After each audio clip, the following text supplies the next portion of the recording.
Aik est un puissant magicien qui sert de commandant dans l'armée du Seigneur Démon.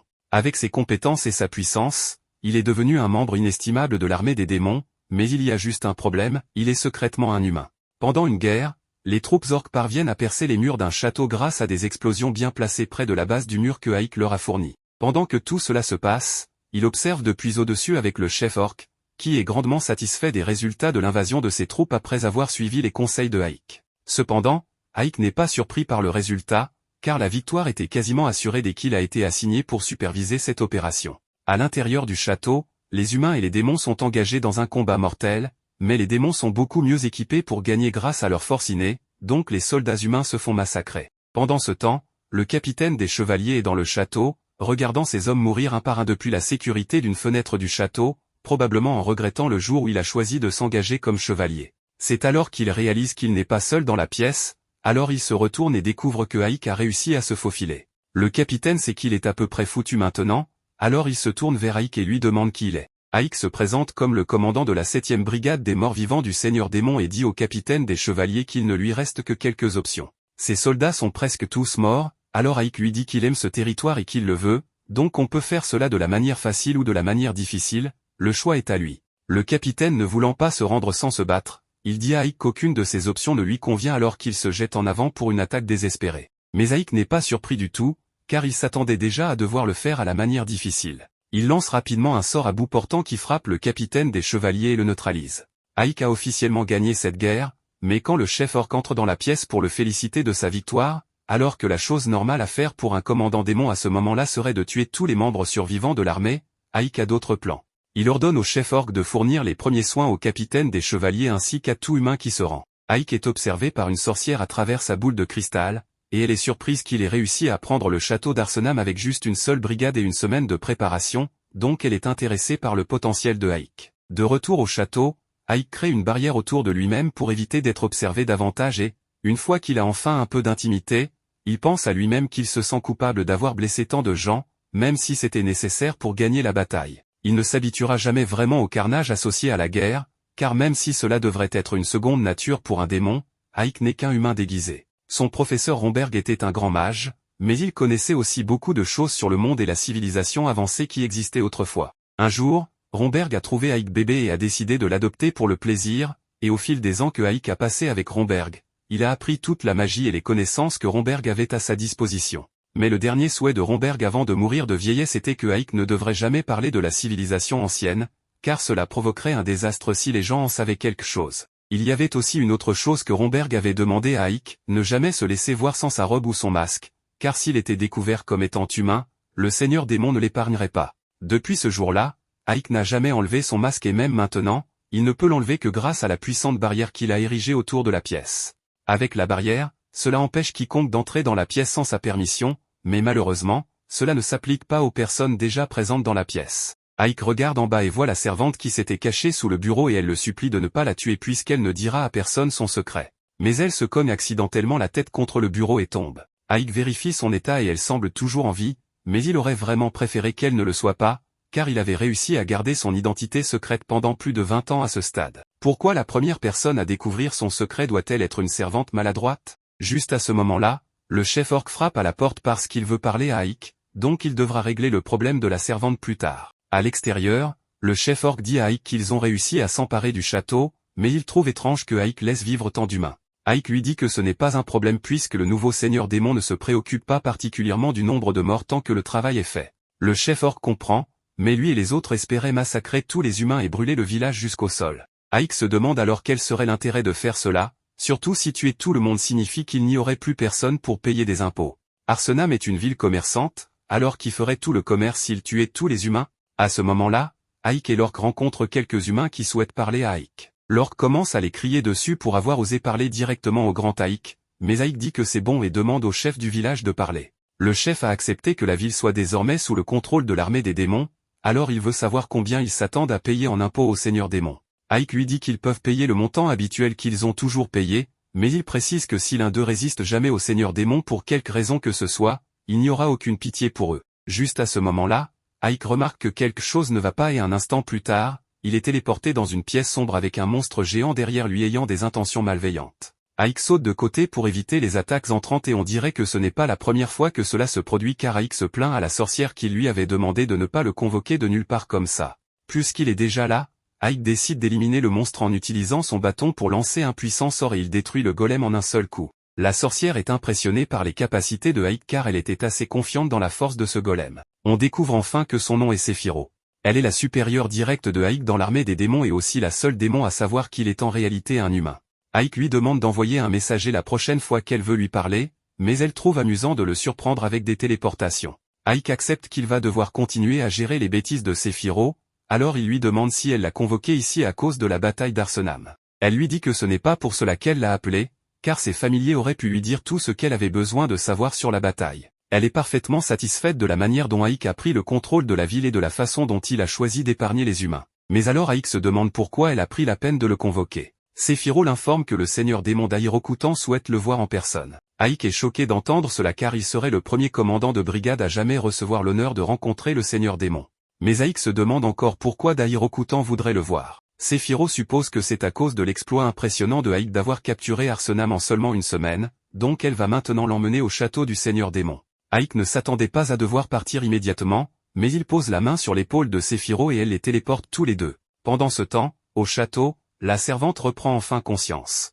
Elle se lève et essaie de partir, mais découvre qu'elle est toujours piégée à l'intérieur de la barrière de Aik. Elle sait qu'elle ne pourra pas traverser une telle barrière, alors elle regarde autour de la pièce et trouve une assiette de nourriture accompagnée d'une note laissée par Aik. Il lui a écrit de manger la nourriture et d'attendre son retour. La servante fait exactement cela, et la nourriture est si délicieuse qu'elle se jette sur l'assiette. Pendant ce temps, Aik et Sephiroth viennent d'arriver au château du seigneur démon, et le miasme puissant entourant le château affecte légèrement Aik puisqu'il est humain. Mais il persévère et continue à marcher vers le château. À la porte, des gardes sont postés, alors Aik demande à Sephiroth si les gardes contrôlent tout le monde qui vient au château, et elle l'informe qu'ils inspectent effectivement chaque personne qui vient ici. Aik s'inquiète maintenant car son identité sera découverte dès que le garde lui demandera d'enlever son masque. Mais Sephiroth lui dit qu'elle s'en occupera. Elle utilise une partie de sa magie pour entourer Aik d'une aura terrifiante, et une fois qu'ils atteignent les gardes, ces derniers n'ont que du respect pour son pouvoir. Ils savent que Aik est le petit-fils de Romberg, et avec une formation d'un si grand mage, il n'est pas étonnant pour eux que Aik soit si puissant. Aik et Sephiroth sont autorisés à entrer dans le château sans poser plus de questions, et après un certain temps de marche, Aik demande combien de temps cela prendra avant d'atteindre la salle d'audience. Sephiroth lui dit qu'ils y sont presque, mais Aik souhaite vraiment pouvoir voler comme Sephiroth dans une situation comme celle-ci. Il a toujours été jaloux de sa magie de vol, et bien qu'il puisse utiliser le sort lui-même, il n'a pas autant de contrôle sur celui-ci qu'elle, donc au mieux, il peut seulement sauter très haut avec. Ils finissent par atteindre la salle d'audience, alors Sephiroth dit à Aik d'attendre à l'extérieur un moment pendant qu'elle parle au seigneur démon en premier. Une fois qu'elle est à l'intérieur, Aik pense à la manière dont l'actuel seigneur démon, d'Ahirokutan, a réussi à renverser la guerre et donner l'avantage aux démons simplement en participant à une seule bataille. Il est le démon le plus fort et les rumeurs parlent de lui comme d'un seigneur cruel et froid, donc il tuerait probablement n'importe qui l'en viendrait à détester. D'un autre côté, il est aussi connu pour être capable de reconnaître le talent malgré les faiblesses que quelqu'un pourrait avoir. Sa nouvelle approche de la gestion des choses a révolutionné l'armée des démons, puisque les démons naissent naturellement avec l'instinct de se battre entre eux au moindre inconvénient. D'Ahirokutan a accompli tout cela pendant son temps en tant que seigneur démon, et maintenant Aik doit le rencontrer. Aik entend Sephiroth l'appeler pour qu'il entre, alors il marche dans la salle du trôné, en saluant le seigneur démon. Il est surpris de découvrir que le seigneur démon est en fait une fille. D'Ahirokutan félicite Aik pour sa capacité à capturer Arsenam en seulement une semaine, et il la remercie pour les paroles aimables mais ne pense pas mériter autant de crédit. D'Ahirokutan trouve l'humilité de Aik assez étrange, car cela lui rappelle la manière dont un humain agirait, et Aik regrette immédiatement d'avoir ouvert la bouche car il a presque révélé son identité à l'instant. Heureusement, Sephiroth le couvre et explique que Aik a été élevé par le grand magicien Romberg, qui était connu pour être assez humble, donc cela expliquerait d'où Aik a appris l'humilité. Elle pense également que Aik pourrait être plus intelligent qu'elle ne le pensait initialement, et a donc choisi d'éviter de tuer inutilement les humains même après avoir conquis Arsenam. Mais en ce moment, Aik regrette un peu de ne pas avoir tué ces humains comme un démon normal l'aurait fait, car cela attire maintenant une attention indésirable sur lui. Il demande la permission de parler et explique à d'Ahirokutan qu'il a épargné les humains car, bien qu'ils puissent craindre la terreur, ils n'obéiront pas longtemps à cela. Il a donc pensé qu'il serait préférable d'éviter de les tuer autant que possible pour qu'ils puissent garder leur sens de la normalité et rester productifs. D'Ahirokutan demande si c'était aussi l'opinion de Romberg, et Aik dit oui. Il ne parle que depuis quelques minutes avec elle, mais il peut déjà dire que Dairokutan doit avoir des connaissances sur les anciennes civilisations dont Romberg a parlé à Aik, et elle a utilisé ces connaissances pour former l'armée des démons telle qu'elle est aujourd'hui. Dairokutan se téléporte de son trône et atterrit devant Aik en disant qu'il est définitivement différent de la plupart des démons, mais la prochaine fois qu'ils se rencontreront, elle aimerait voir à quoi ressemble son visage sous ce masque. Elle se téléporte ensuite derrière lui et dit qu'elle s'attend à voir plus de bons résultats de sa part à l'avenir. Dès qu'elle sort de la pièce, Aik s'effondre de nervosité. Sephiroth se moque de lui pour avoir été si nerveux devant Dairokutan, disant que bien qu'il soit peut-être un puissant magicien, il reste un lâche. Ce qui l'a tellement angoissé, c'est le fait que Dairokutan pouvait dire que le masque n'était pas son vrai visage, mais au moins elle ne sait pas encore qu'il est humain. Sephiroth mentionne également que Aik va recevoir une récompense de Dairokutan pour ses réalisations, bien qu'elle ne qualifierait pas cela exactement de récompense.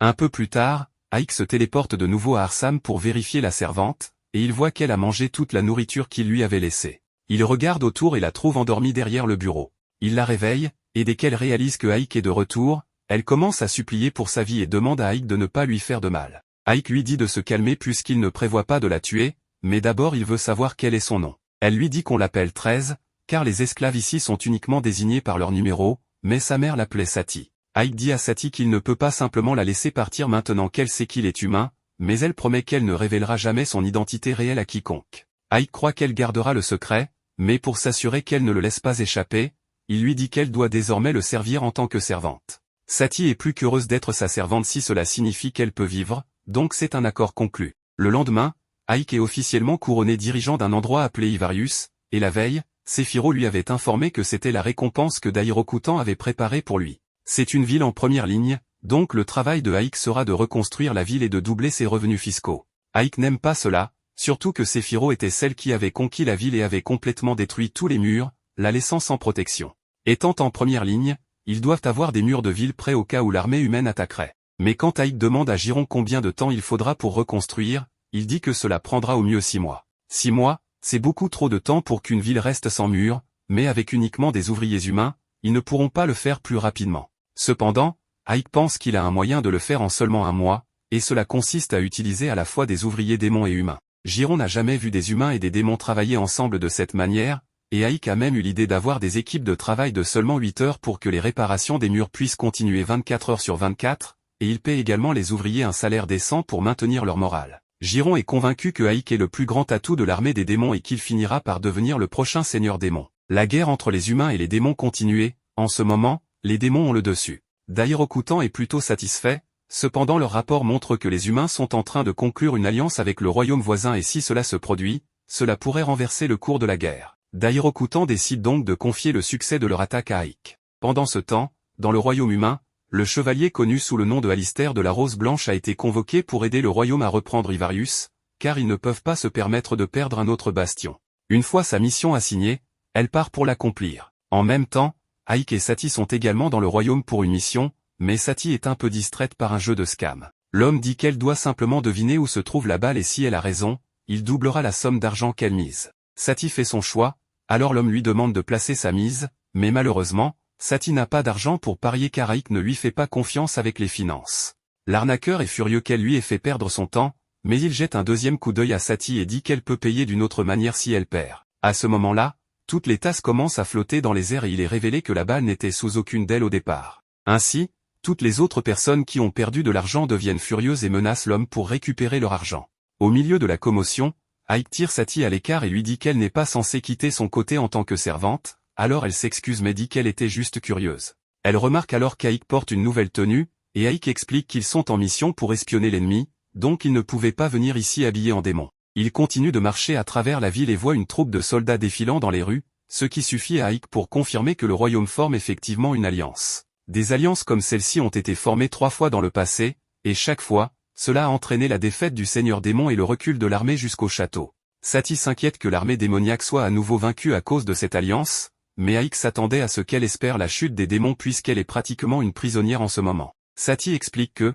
puisque sa mère était esclave dans la société humaine, elle ne serait jamais traitée autrement qu'en esclave et finirait probablement comme les enfants démunis là-bas. Aik dit à Sati qu'elle n'a pas besoin de s'inquiéter puisque l'armée démoniaque actuelle est la plus forte et la plus sage qu'elle ait jamais été, donc ils ne vont pas perdre si facilement. Il continue de marcher dans la rue quand Aik entend quelqu'un crier pour qu'il s'arrête. Il se retourne et voit que c'est l'arnaqueur qui essaie de les confronter. Il est furieux qu'Aïk ait ruiné son escroquerie parfaitement bonne, alors il a amené ce grand type pour les voler en guise de représailles. Aïk regarde autour et voit qu'il n'y a personne à proximité, alors il décide qu'il sera correct d'enseigner une petite leçon à l'arnaqueur. En un instant, Aïk lance un sort pour geler les jambes du grand gars sur place et enchaîne avec plusieurs glaçons pointés vers l'arnaqueur. L'arnaqueur exige qu'Aïk enlève la glace pour qu'il puisse continuer à les voler, mais Aïk le poignarde à l'épaule pour montrer qu'il n'a pas peur de lui faire mal s'il ne se conforme pas.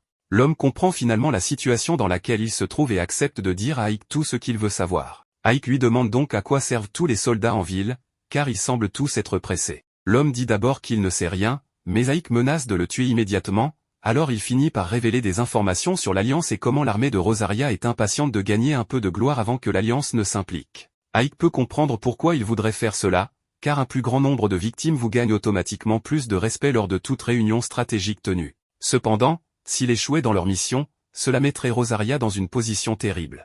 Aïk devine où ils vont lancer leur attaque, et l'arnaqueur lui dit qu'il n'y a qu'un seul endroit qu'il pourrait cibler en ce moment et c'est Ivarius. Selon les rapports, Ivarius a actuellement un grand trou dans ses murs, il est donc garanti qu'il sera mal défendu. Aïk a maintenant une bonne compréhension de la situation et, comme l'arnaqueur lui a donné des informations utiles, il le laisse tranquille. Cependant, il n'a jamais dit qu'il enlèverait la glace. Une fois de retour au bureau de Aïk, il s'assoit à son bureau pour terminer quelques papiers, et Sati lui apporte du thé pour l'aider à se détendre. C'est alors que la fille démoniaque fait irruption dans la pièce et exige de savoir où Aïk a été pendant les dernières heures, car elle était très inquiète pour lui. Aïk explique calmement qu'il était occupé à espionner le royaume de Rosaria, mais sa réponse raisonnable ne la rassure pas. Elle commence alors à s'en prendre à Sati et questionne pourquoi Aïk a une humaine à ses côtés. Sati se présente comme la servante de Aïk, mais la fille la rejette et l'appelle sans détour une laideur, avant de proposer de devenir la servante de Aïk à la place. Sati est furieuse à ce stade et dit à la fille de ne pas toucher Aïk, car il est trop fatigué pour s'occuper des femmes en ce moment. Cela commence une longue dispute entre les deux, chacune accusant l'autre d'essayer de séduire Aïk, et Aïk est assez intelligent pour ne pas s'impliquer. Pendant ce temps, l'armée de Rosaria s'est rassemblée à l'extérieur d'Ivarius et se prépare à attaquer. Il trouve étrange qu'il n'y ait presque pas de garde près des murs, mais il suppose que c'est dû à leur manque de main-d'œuvre pour défendre efficacement leur bastion. Ils informent bientôt Alistair qu'ils ont terminé les préparatifs pour l'attaque et sont prêts à tirer sur son ordre, alors Alistair donne l'ordre de tirer. Cependant, dès qu'elle le fait, plusieurs soldats squelettes émergent du sol et entourent les forces d'Alistair. Les soldats se préparent à défendre les engins de siège, car de simples squelettes ne devraient pas être un problème pour eux. Mais tout à coup, un des soldats est abattu de nulle part et tout se détériore pour les humains à partir de là. Alistair voit qu'il n'y a plus aucun moyen pour eux de gagner cette bataille, alors elle ordonne une retraite immédiate. Aïk et Giron observaient toute la scène du haut du mur et félicitent Alistair pour avoir pris la sage décision de se retirer, bien que la seule raison pour laquelle ils ont réussi à gagner soit grâce à la mission de reconnaissance de Aïk plus tôt. Cependant, alors qu'ils ne faisaient pas attention, un assassin a réussi à se faufiler derrière Aïk et à tirer une flèche droit dans son dos, le faisant tomber au sol et perdre connaissance. Pendant ce temps, le général vient d'être informé qu'Alistair a été forcé de se retirer du combat en raison de circonstances imprévues. Le soldat tente d'expliquer que l'armée démoniaque avait préparé une embuscade avant leur arrivée, mais le général ne veut rien entendre et ordonne qu'Alistair soit emprisonné pour avoir perdu. Le soldat réalise que c'est une décision stupide, alors il tente d'expliquer qu'Alistair est l'un des plus grands commandants du royaume et que la jeter en prison pour une seule défaite ne fera que ruiner le moral des soldats et affecter leur future bataille négativement, mais le général s'en moque et insiste pour qu'Alistair soit puni pour avoir échoué dans la mission qu'il lui avait confiée. De retour à Ivarius, Aïk se réveille dans son lit après s'être remis de sa blessure, mais il trouve Séphiro dormant à côté de lui et lui pose beaucoup de questions. Tout d'abord, il veut savoir pourquoi Séphiro est dans son lit, mais elle évite la question et dit qu'elle lui a sauvé la vie, bien qu'elle rende la situation très suspecte. Finalement, Aïk la convainc d'être sérieuse et de lui dire ce qui s'est passé puisqu'il ne se souvient pas comment il s'est retrouvé dans cet état. Elle informe Aïk qu'elle l'a soigné après qu'il ait été touché dans le dos par une flèche. C'était une blessure dévastatrice, mais grâce à ses soins, il ne devrait même plus y avoir de cicatrice. En avançant, Séphiro mentionne que les rapports indiquent qu'aucun humain n'a été tué pendant l'attaque. Elle sait que Aïk est réticent à tuer des gens lorsqu'il n'est pas obligé de le faire, mais il pourrait à nouveau attirer la suspicion du seigneur démon s'il continue d'agir de cette manière. Aïk comprend le point de vue de Séphiro, mais il essaie de trouver un moyen pour que les humains et les démons vivent ensemble sans avoir à se battre. Ainsi, tuer inutilement ne ferait que dérailler ses plans. Séphiro peut respecter la dévotion Aïk à trouver la paix entre les races, donc elle laisse tomber le sujet pour le moment et lui dit de rester ici pour l'instant et de se reposer, car après tout, il est toujours humain. Une fois Séphiro parti, Aïk examine la flèche qui a été utilisée pour le tirer. D'après ce qu'il a appris, il a été tiré par derrière, ce qui signifie soit que quelqu'un a dû infiltrer le château pour l'atteindre, soit qu'il y a eu une trahison de la part de quelqu'un de proche de lui. Juste à ce moment-là, Ike entend un coup à la porte, alors il remet son masque de squelette juste au moment où Satie et Lilith entrent pour voir comment il va. Elles étaient toutes les deux inquiètes pour Ike et elles continuent de se disputer pour savoir laquelle d'entre elles pourra séduire Ike. Lilith dit à Satie de rester à distance de Ike tandis qu'elle se blottit contre son bras. Cependant, Satie veut aussi se rapprocher de Ike, alors elle et Lilith se disputent de nouveau. Heureusement, Giron vient à la rescousse et attrape rapidement Lilith avant de la jeter hors de la pièce et de verrouiller la porte. Lilith commence à frapper à la porte en demandant qu'on la laisse entrer, mais Giron sait qu'elle agace sérieusement Ike, alors il la garde dehors. Ike le remercie pour son aide et lui demande une faveur, il veut savoir où se trouve Alistair. Giron promet de se renseigner et après quelques heures de recherche, Ike apprend qu'Alistair a été emprisonné pour son échec à reprendre Ivarius. Cette mission devait être une simple mission secrète pour rencontrer Alistair, mais malheureusement, Lilith l'a suivi ici et commence à avertir Ike que les humains peuvent être assez violents parfois, donc il n'est pas sûr de venir ici en personne. Ike pense qu'il sera en sécurité car il y a quelque chose qu'il veut demander à Alistair en personne, mais il ne se souvient pas non plus d'avoir demandé à Lilith de l'accompagner. Lilith dit que ce sera plus intéressant à deux et qu'après avoir terminé la mission, ils pourront s'amuser autant qu'ils le veulent. De plus, Satie a pu l'accompagner lors de sa dernière mission, donc il est juste qu'elle puisse se joindre à lui cette fois-ci. Ike ne veut pas se disputer à ce sujet, alors il permet à Lilith de l'accompagner cette fois-ci, mais il lui dit qu'elle doit le suivre de près.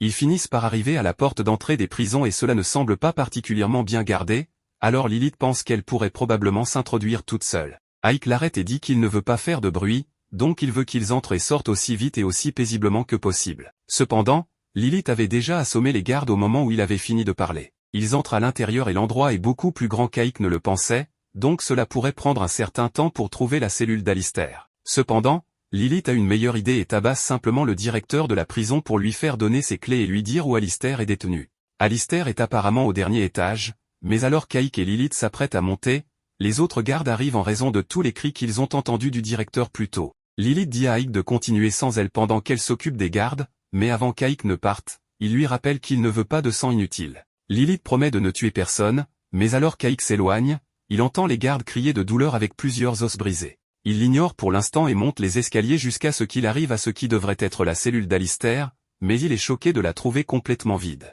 À ce moment-là, une fille se faufile par derrière et tente de poignarder Ike dans le dos, mais il parvient à l'éviter et à la plaquer au sol. Il se rend vite compte que la fille est en fait Alistair, alors il se relève et dit qu'il veut poser une question. Il veut savoir si elle a envoyé un assassin au château pour le tuer lors de la dernière bataille, car si ce n'était pas Alistair, cela ne peut signifier qu'il a un traître parmi ses alliés. Au lieu de répondre immédiatement, Alistair s'approche d'Ike et lui demande s'il est vraiment un démon, car il ne lui semble pas en être un. Ike essaie de faire l'ignorant, mais alors que les gardes commencent à monter les escaliers pour le poursuivre, Ike est distrait. Alistair en profite pour mettre son couteau à la gorge d'Ike et lui demander une fois de plus s'il est en fait un humain. Elle veut savoir si Ike est vraiment humain ou non, donc même lorsque les gardes commencent à se rapprocher de lui, elle refuse de bouger jusqu'à ce qu'elle obtienne sa réponse, car elle ne veut pas qu'il bouge. Ike dit qu'il ne bougera pas, mais cela ne l'empêche pas de lancer un sort. Avant qu'Alistair ne se rende compte de ce qui se passe, Ike prononce une incantation, et tout le monde est immédiatement figé sur place. Ike s'approche des gardes et les repousse avec un sort de vent. Cependant, au moment suivant, un autre garde s'approche discrètement derrière Ike et tente de l'attaquer avec sa masse. Ike réussit à esquiver et, une fois en sécurité, il utilise la magie pour clouer le garde à la grille du pont, le faisant finalement chuter vers sa perte. Cependant, Maori tombe au sol, et Ike lance un autre sort pour amortir sa chute. Alistair ne comprend pas pourquoi Ike irait jusqu'à sauver un humain, mais les dommages causés au pont sont plus importants qu'Ike ne l'avait prévu,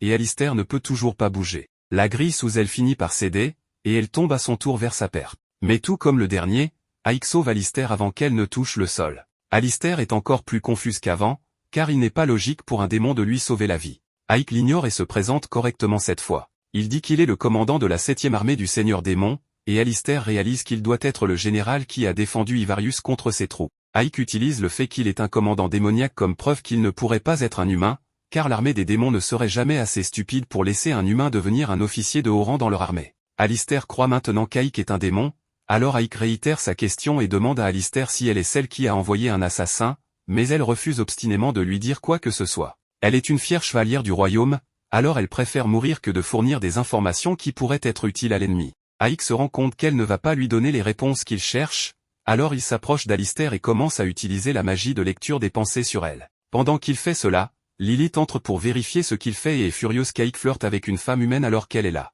Elle essaie de le serrer dans ses bras, mais il a déjà obtenu toutes les informations dont il avait besoin dans la tête d'Alistair, alors il dit qu'il va partir maintenant. Alors qu'Aïk et Lilith s'apprêtent à partir, Alistair les interpelle et demande pourquoi Aïk a pris la peine de s'introduire dans la prison s'il allait simplement partir pacifiquement. Aïk lui répond qu'il n'a plus de raison de rester, car il sait qu'Alistair n'avait rien à voir avec l'assassinat. Pendant qu'il lisait ses pensées, il a pu voir quelques-unes de ses réflexions. Il dit à Alistair qu'elle ne devrait pas se sentir si mal d'avoir perdu la bataille, car il est important pour un commandant comme elle d'apprendre de ses erreurs et de continuer à avancer. Après cela, il dit à Lilith de se préparer pour qu'ils puissent partir, mais avant cela, elle suggère qu'ils aillent quelque part en privé pour s'amuser un peu. Aïk refuse immédiatement et ouvre un portail pour les téléporter au château. Après leur départ, Alistair reste avec beaucoup de questions sur ce qui vient de se passer. De retour au manoir, Aïk est accueilli par Satie à son retour et il lui dit qu'il a un cadeau pour elle. Elle est curieuse de voir ce que c'est, alors elle s'approche de lui et Aïk verse un sac de riz dans sa main. Satie n'a jamais vu de riz auparavant, alors elle ne sait pas ce que c'est, ce qui pousse Aïk à lui dire qu'il l'a trouvé dans la capitale de l'Aza et que cela aidera à augmenter la productivité d'Ivarius.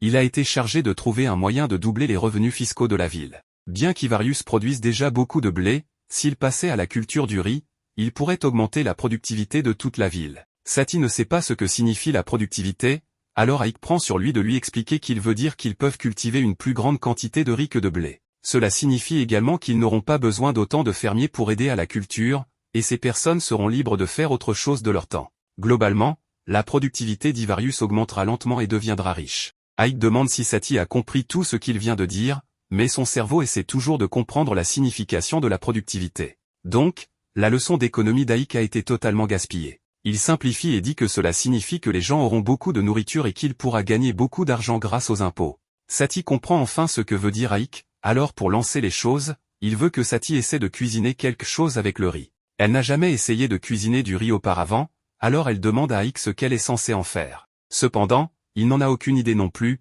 car il n'a jamais vu de riz auparavant. Satie est surprise qu'il y ait des choses qu'Aïk ne sait pas, mais elle ne sait toujours pas quoi faire avec le riz. Tout ce qu'Aïk sait à propos du riz, c'est qu'il faut passer de bas en haut lors de la cuisson, alors il confie à Satie le soin de découvrir le reste pendant qu'il s'occupe de quelques affaires importantes en ville. Quelques minutes plus tard, Aïk appelle Giron pour rassembler tous les soldats de son armée dans la cour. Une fois cela fait, il commence à réfléchir à ce qu'il sait jusqu'à présent. La flèche utilisée lors de la tentative d'assassinat appartenait à l'armée d'Alistair, mais en lisant ses pensées, il a vu qu'elle ne savait rien de cette tentative d'assassinat, ce qui ne peut signifier qu'une seule chose, quelqu'un l'a attaqué et a essayé de faire croire que c'était Alistair. Et bien qu'il n'aime pas devoir suspecter ses soldats, il doit aussi affronter le fait qu'il y a probablement un espion parmi eux.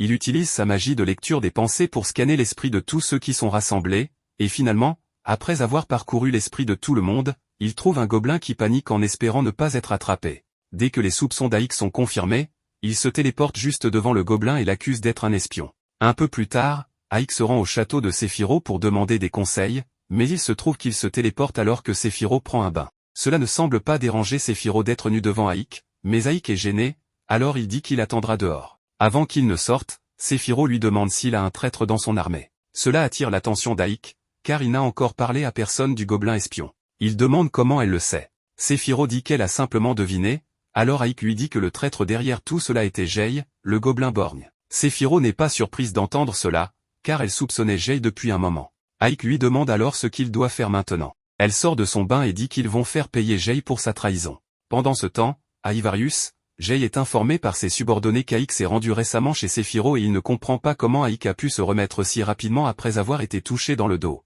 Mais il y a encore plus de mauvaises nouvelles pour lui, car un autre subordonné lui dit qu'ils ont perdu contact avec leur espion dans l'armée d'Aïk. Jay sait que c'est une mauvaise nouvelle, car cela signifie probablement qu'Aïk a découvert son petit plan. Il décide alors de rassembler ses forces et d'attaquer Aïk avant d'être pris. Cependant, à son horreur, il est bientôt informé qu'Aïk est dans la rue à sa recherche. Jay sort pour rencontrer Aïk et fait semblant d'être sympathique, disant qu'Aïk aurait dû le prévenir s'il voulait passer si soudainement. Aïk dit qu'il se trouvait simplement dans le coin, alors il a voulu rendre visite à Jay seul. Cependant, Jay est arrivé avec toute son escouade, alors Aïk lui demande s'il prévoit de déclencher une guerre ou quelque chose du genre. Jay lui dit que c'est son territoire, donc Aïk n'a rien à faire ici. Il mentionne aussi qu'Aïk a été blessé il y a peu, alors il doit vraiment perdre son tranchant en tant que commandant s'il s'est laissé atteindre par une flèche aussi facilement. Aïk est d'accord avec lui et dit qu'il était en effet négligent à ce moment-là, mais qu'il ne s'attendait pas à être trahi par quelqu'un de son équipe, donc il ne pouvait pas le prévoir. Comme Aïk sait que Jay est le traître, Jay arrête de faire semblant d'être gentil et dit à Ike qu'il a été imprudent de venir ici seul,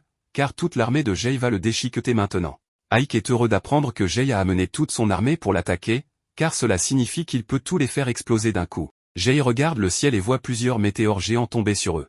C'est l'œuvre de Sephiroth et de son sort dévastateur qu'elle adore utiliser, tellement qu'elle a oublié de prévenir Ike de sortir du rayon de l'explosion.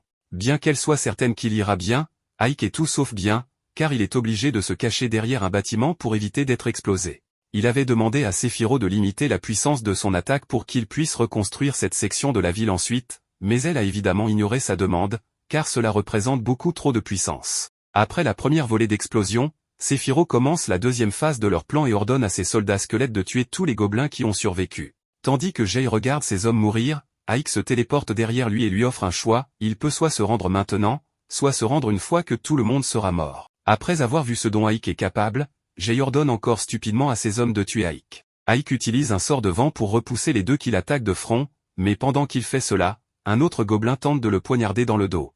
Ike avait prévu cela et utilise un bouclier pour se protéger, puis élimine le reste des gobelins avec sa magie. Pendant ce temps, Jay tente de s'enfuir, car il ne s'est jamais vraiment soucié de ses soldats. Cependant, avant qu'il ne puisse s'échapper proprement, il est coupé par l'un des monstres de Sephiroth. Il est alors obligé d'utiliser une bombe fumigène pour le distraire et se faufiler dans une ruelle. Il se glisse dans un portail et apparaît dans la forêt, certain d'avoir réussi à tromper Ike et Sephiroth. Mais alors qu'il est sur le point de prendre son chemin secret, une boule de feu est tirée par Ike. Jay demande comment Ike a pu le trouver, car personne ne connaît ce chemin secret à part lui. Ike explique qu'il a suivi Jay avec un de ses familiers tout ce temps. Il demande alors à Jay de se rendre immédiatement, car il n'y a aucun moyen pour Jay de gagner ou de s'échapper. Plutôt que de se rendre, Jay décide d'attaquer Ike, mais ses coups sont bien trop faibles pour traverser le bouclier d'Ike.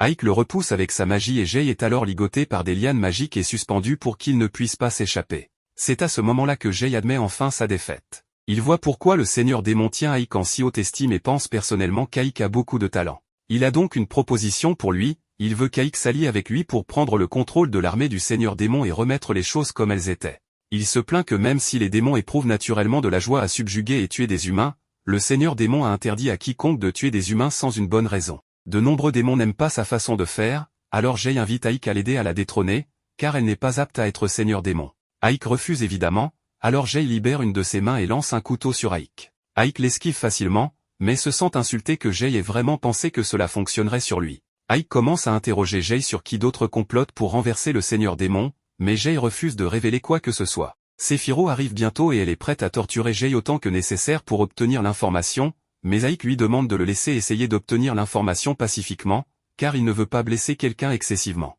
Sephiroth se plaint que les méthodes d'Ike prennent trop de temps, alors elle va devoir prendre des mesures drastiques. À ce moment-là, Jay commence à devenir violet et à crier de douleur, ce qui est surprenant, car Sephiroth n'a encore rien fait. Cela signifie donc que Jay a été empoisonné par les autres démons de son groupe pour l'empêcher de révéler leurs secrets. Ike essaie d'utiliser un sort d'antidote, mais le poison est trop puissant, alors Jay va mourir tôt ou tard. Avant de mourir, Sephiroth lui demande s'il veut toujours protéger l'identité des personnes qui l'ont empoisonné sans une seconde de réflexion. Jay accepte de lui dire qui sont les leaders de la rébellion pour qu'elle puisse se venger pour lui. Une fois qu'ils ont cette information, Sephiroth et Ike vont rencontrer le Seigneur Démon et l'informent qu'il y a une rébellion menée par le commandant de la 3e division, Bastéo. Comme ils accusent Bastéo de trahison, le Seigneur Démon veut entendre ce que Bastéo a à dire pour lui-même.